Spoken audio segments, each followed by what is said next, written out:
Ladies and gentlemen, it is my pleasure to bring up the man described by many as a visionary, a leader, servant, dedicated, educated, legend in Pasadena, Texas. Help me welcome Mayor Johnny Isbell.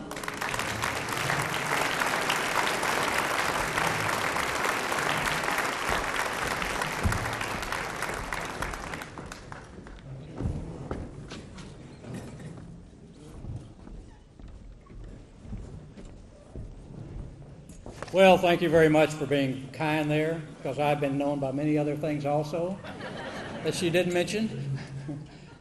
And thank you for not mentioning that.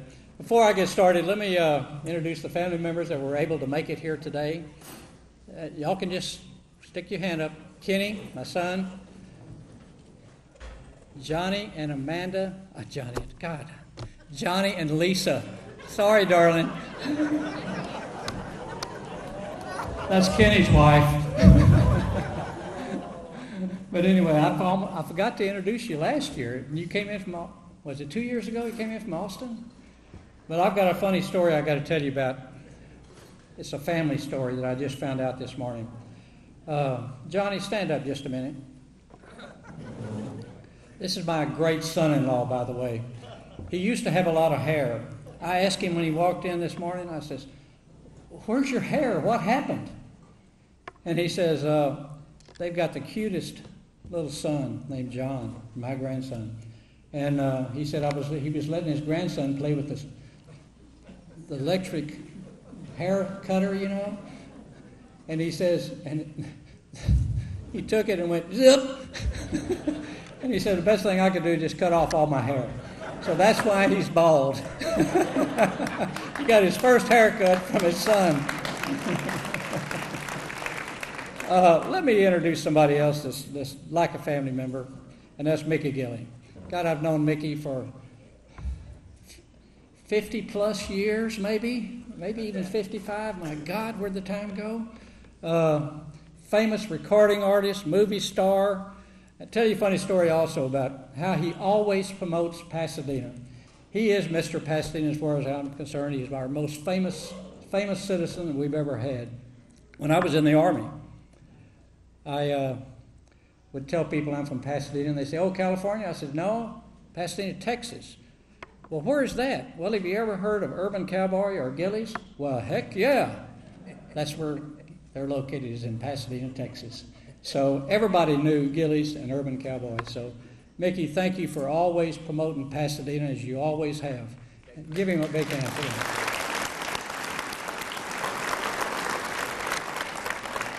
Okay, last year in my State of the City speech, I talked to you about how Pasadena was a city of the future.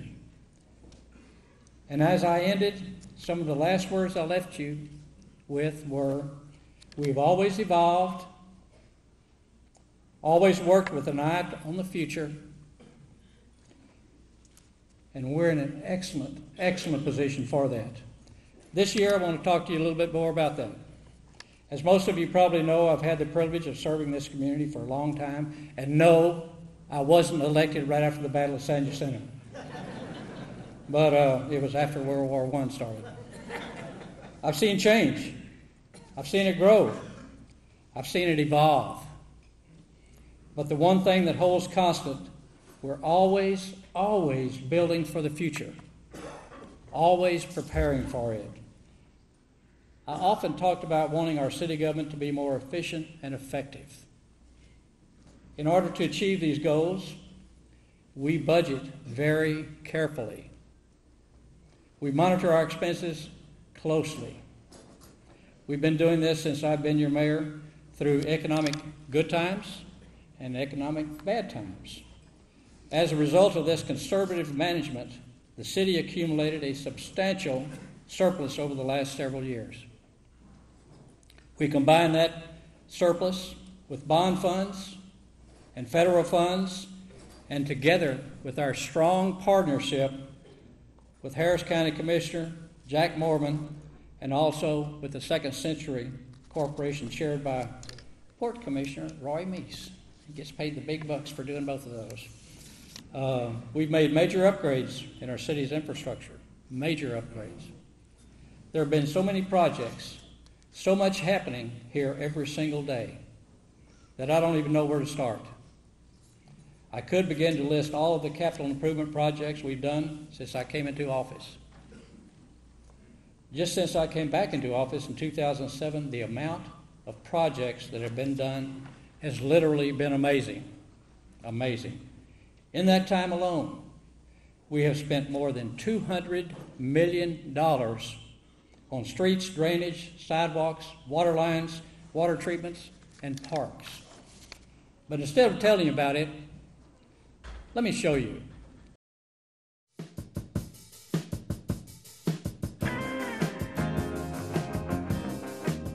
In Pasadena, capital improvement projects are a major focus.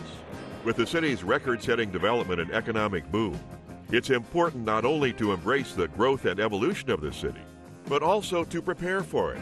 Take our streets, for example. Every day, thousands of cars travel down our roadways. One of the busiest is Fairmont Parkway. On average, more than 45,000 vehicles use this road every day. That's why, in partnership with Harris County Precinct 2, the city launched a major expansion and improvement project on Fairmont Parkway in 2009. The project increased the busiest section of the roadway from 2 lanes in each direction to 3 lanes in each direction. It also improved traffic at the intersections, added turnaround lanes, and helped improve drainage in the area. As a result, traffic flows better in the area, especially during peak times, and flooding is rare. Since the improvements occurred on Fairmont Parkway, from widening the lanes to adding the turnarounds, my customers find it a lot easier to get to my business now. When they're happy, I'm happy. To name all of the streets that have been reconstructed, repaired, improved, or expanded in the past 7 years would almost sound like a reading list of every street in the city. Take a moment and think about the street that you drive on the most in Pasadena. Chances are that street has probably been expanded, repaired, or had major improvements in the past few years. Red Bluff, Vista, Crenshaw, Southmore, Preston, Shaver, Burke, Genoa Red Bluff, Pasadena Boulevard. The list goes on and on. And it's not just our major streets that have been improved. It's the ones in our neighborhoods too. The ones that may not be the most important to commuters, but that are most important to you and your family. Like Pansy Street. It was extended from Old Vista Road to Crenshaw, relieving traffic congestion in the area, creating more convenient access for the students at Bondi Intermediate, and helping people in the many different neighborhoods in that area get home easier each day. An example from the northern part of the city is the Beverly Court subdivision off of Ritchie, where the city not only reconstructed the streets, but also added sidewalks and wheelchair ramps, making this a project that improved the roadway and the quality of life for people in the neighborhood. Every section of town has been touched by projects like these. To give you a better idea of the magnitude of the street projects we've done, think about this. If you took all of them and laid them end to end starting in Pasadena, they would reach all the way to Austin. In total, in the past 7 years alone, we have spent more than $80 million on roads. In fact, street and sidewalks are such a big focus for the city that they account for almost half of the capital improvement funds spent during that time. The reason we made them such a priority is because the quality of our roads impacts the daily lives of so many people and businesses here. It's estimated that the street and sidewalk projects done in Pasadena since 2007 have directly affected more than 297,000 people. Of course, no amount of street projects would matter if the roads were too flooded to drive on. Well-drained roads reduce delays and help people get where they need to go. Drainage improvement projects also help protect people's homes. That's why we have made them such a high priority. From neighborhoods as far south as El Jardín, where the city of Pasadena spent more than $500,000 improving drainage in 2012 alone, to some of the most northern neighborhoods in this city, like those around Marshall Street, where hundreds of thousands of dollars were spent to improve both the street and drainage. The city has been working hard to eliminate flooding on our roadways, in our neighborhoods, and around our schools. Take the city's recent work at Martha Ditch, for instance. This project improved drainage on San Augustine, helping to alleviate a flooding problem that has plagued the area for many years.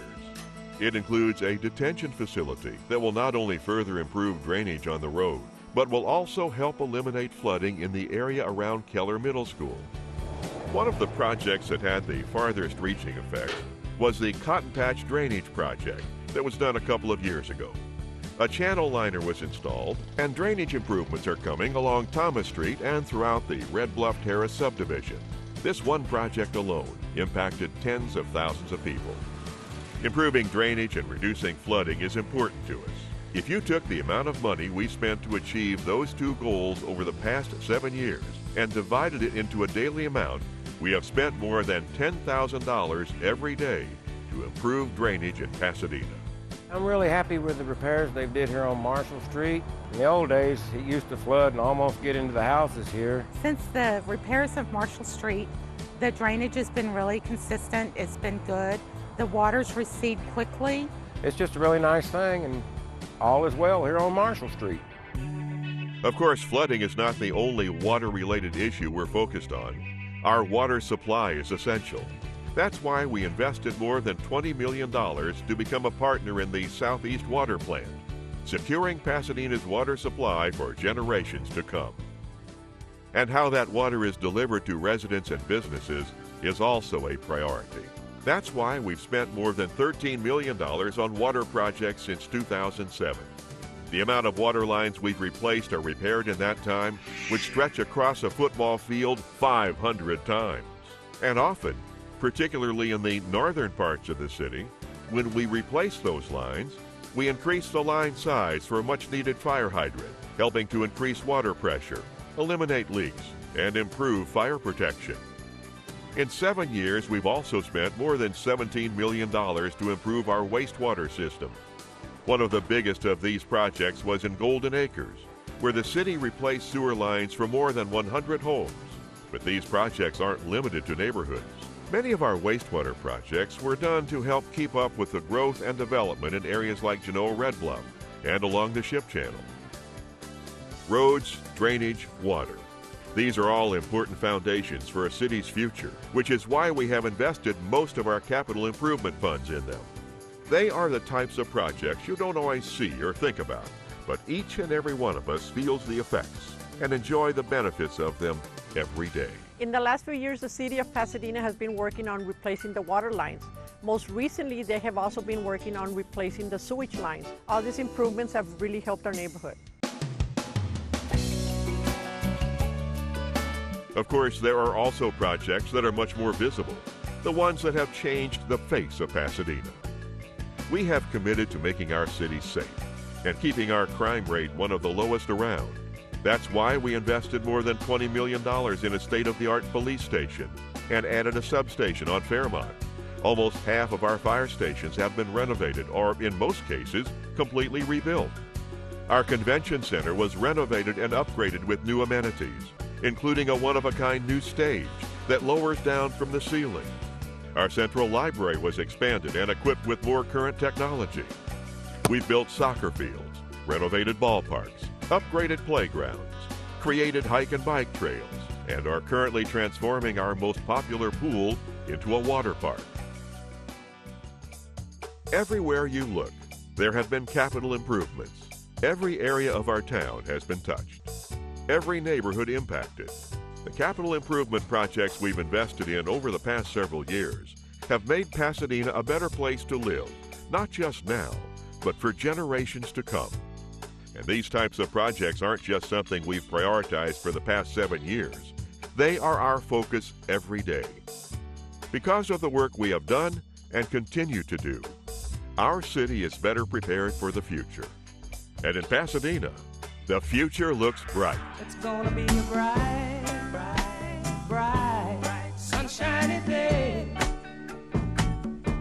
It's gonna be a bright, bright, sunshiny day. And let me say that I am one member of council, and let me thank the council members, especially those that are here today. Y'all stand up again. All these things could not happen without their support. Council members, y'all stand up again. Thank y'all.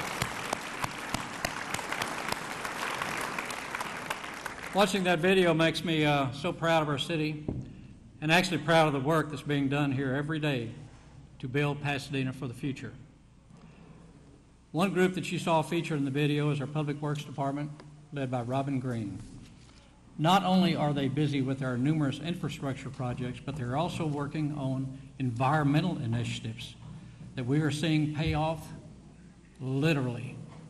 Residents who live in our 100-year floodplain will now receive a 25% discount on their flood insurance premiums because our Public Works Department earned a better rating for our city in the federal community rating system.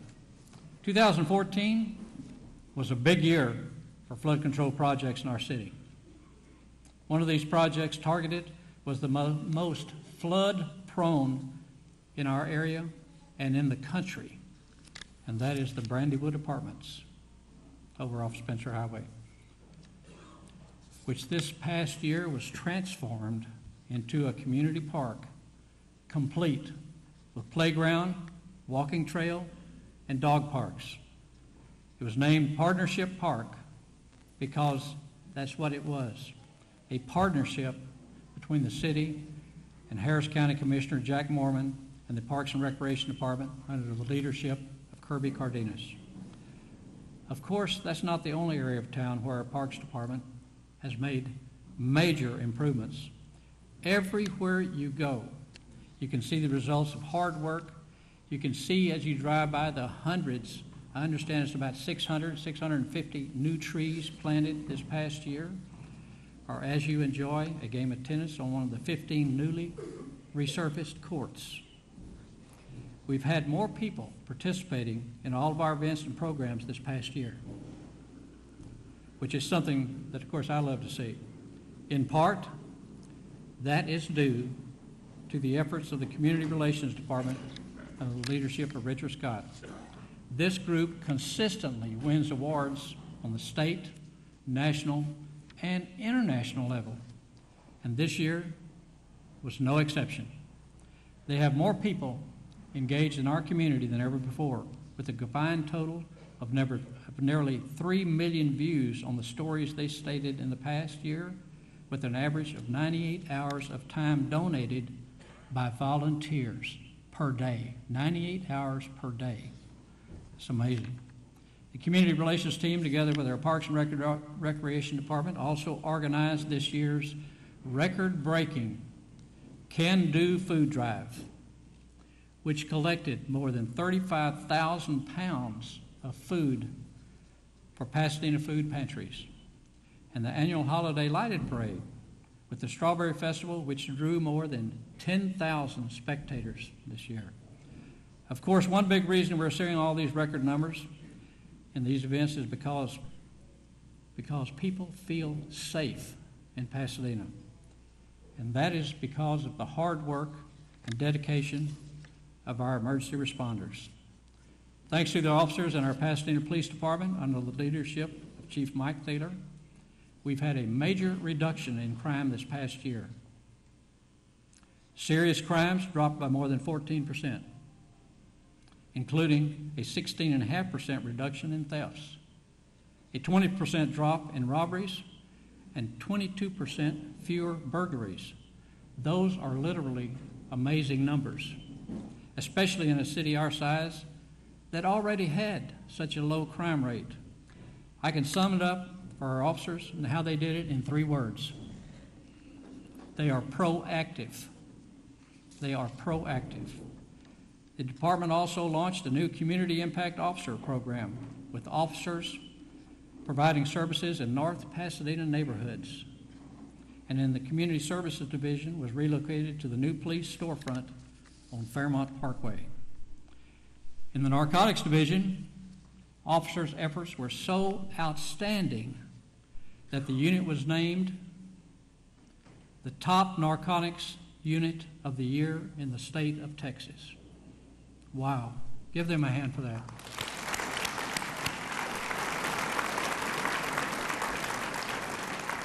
We added 14 new officers in the department last year, and we're graduating tomorrow night, another 13. And the cadets are in the back. Cadets, will y'all stand up just a minute, please?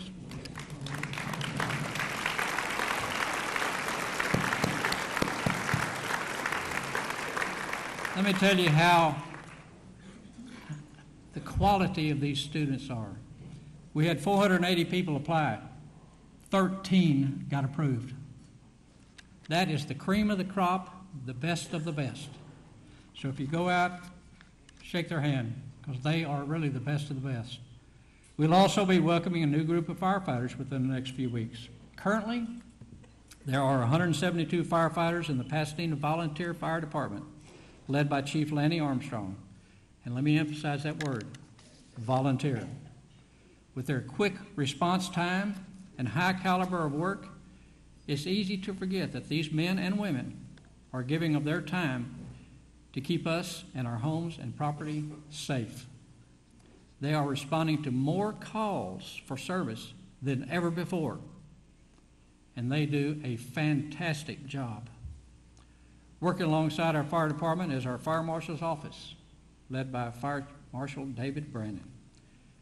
This year, they conducted nearly 5,000 inspections and hundreds of investigations and public education programs. They did an excellent job of it, as evidenced by their Gold Award they received by the Texas Fire Marshals Association. In addition, I am proud of the work done by many of our departments, like our utility, sanitation crews, health, building inspectors, finance, budget, purchasing departments, our permit, and our planning departments. Our neighborhoods are being protected by a dedicated group of code enforcement officers and improved by our industrial network partnership with the industry around Pasadena. The library is offering numerous new programs for all ages and interest, and our animal shelter is adopting out more animals than ever before, something extremely close to my heart. And the list, it just goes on and on, on and on. I'd like to take just a minute again. Would all the city employees stand up just a minute?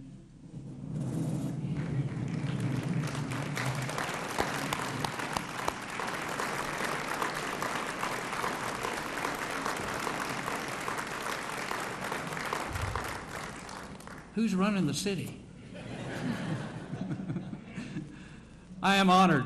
Let me tell you, I am really honored, and it's a pleasure working alongside these hardworking men and women each day.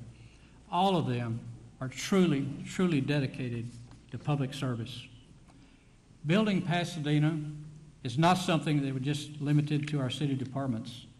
Some of the biggest events in our community, like the Strawberry Festival, Pasadena Livestock Show and Rodeo, and McDonald's Invitational, have continued to grow and continue to expand, drawing literally tens of thousands of people to our city each year with a combined economic impact of $15 million. And look at our school district. They have a long list of schools being rebuilt and renovated, and with the recent approval of a $175 million bond, they will be improving our schools and updating the district technologies even more. Their new Dr. Kirk Lewis Career and Technical High School is now open. It offers students an opportunity to graduate not just with a diploma, but also with hands-on experience in their career field, as well as college credits, certifications, licenses in high-demand areas. San Jacinto College continues to bring cutting-edge technology and innovation to the classroom. Their new Maritime Training Center is now under construction. It's the one of only 3 facilities like that in the country, and will provide top-notch education to prepare the next generation of workers. Our city, our education system, our chamber, the nonprofit organizations, our whole community is working together to build Pasadena for the future. And we're seeing the results of that. Businesses are coming here in record numbers. Industry is booming, and hundreds of new jobs are being created. It's only February, and already industrial projects that are coming to Pasadena in 2015 have a total value of more than $1 billion, that's with a B, dollars. That's just the ones we know of right now. Bayport is where Conaca is undergoing a $50 million expansion that will double its capacity. It's where Lube Line will open a new $60 million facility. It's in the selected area, the site of the new plant for Celanese, which was recently announced, one that is valued at $800 million. And of course, Bayport is the home of our cruise terminal in Pasadena, Texas. Right, Port Commissioners and everybody? In Pasadena, Texas.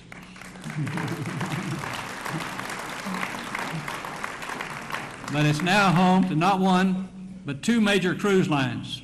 Nearly 150,000 passengers are expected to sail out of the terminal this season. We are fortunate to have not just the Bayport Cruise Terminal, but also the Port of Houston right here in our backyard. Janice Longoria, the chairman of the port. The Houston Ship Channel just celebrated its 100th birthday, making it older than most people in this room. Just celebrated its 100th birthday, making it older than most people in this room. I thought that was pretty cute. Their 100th year was a banner year for them, with records being set in both steel and cargo containers. And if you want a group that knows the importance of building for the future, you couldn't find a better example than the Port of Houston Authority. It's already the #1 port in the United States for foreign tonnage. Think about that, #1 in the nation for foreign tonnage. And over the course of the next 5 years, more than $1 billion will be invested in expansion and improvement projects to handle the increased volume for the port. It's exciting for all of us, or should be for all of us, the new growth and the development. But something that I am equally excited about is the number of the existing businesses that we have that are continuing to grow. We have almost as many major expansions and renovations as we do new projects. In this past year, many of the businesses that have a long history here, like Bayshore Hospital, Ventec, Pinnacle, have invested millions in their businesses, but to grow a lot of them here. Each year it seems like I have more and more exciting projects and announcements to share in this State of the City speech. And it already looks like next year will certainly be no exception. Projects that the city is getting started on this year include a new fire station, number 5, on Spencer Highway, a new animal adoption center on Burke, a new municipal courts facility in the old AT&T building, and perhaps, very exciting, also a new water park in Strawberry Park. A new Burlington store is under construction, new hotels, new medical facilities, and industry is literally booming. In other words, the future we have all been building for is literally here. And I can't wait to see the great things that are in store for our city. Thank you for being here today. It's a great crowd. May God bless you. May God bless our great city, our nation, and all the men and women serving in our country's armed forces. Thank you very much.